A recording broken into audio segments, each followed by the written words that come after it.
you notice a difference in the wine itself when you had it with the cheese? Bring out different flavor profiles? The sweetness comes out with the cheese. Probably a little bit of the creaminess also. Yeah.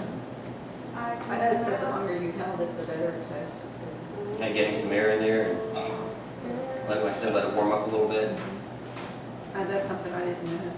I mean, about, Swirling it. Yeah, I mean, I've seen a lot of people do that, but I'm not sure about it. Yeah, for the most part, everything you see with wine service, there's a good reason behind it. Same thing like when you see when a sommelier or server presents the cork to you, when they hand you the cork, you're checking it, you're feeling it to make sure it's moist, it's not crumbling anywhere, and that's an indication of wine storage. The wine was laid down properly. You want to make sure it's moist all the way around, because that's what you're checking for. That So it's if not, it's crumbling, you send it back. I mean, it's just an indicator that you probably want to make sure you really taste that wine and make sure there's no flaws in there. And are you supposed to turn your bottles too? Like when you have them in your rack?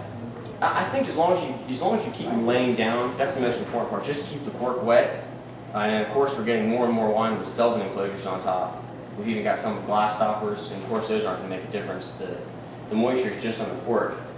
So there's a lot of debate right now as to whether or not cork's the best closure or screw caps. When I say glass stoppers.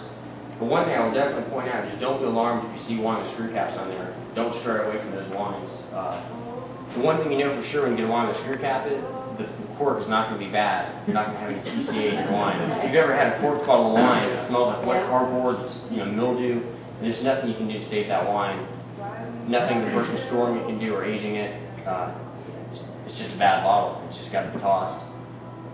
We've probably got, out of over 1,000 wines in the shop right now, we're up to about 100 with Stelvins, the screw caps on there, including Plum Jack Reserve Cabernet, which is about $250 a bottle.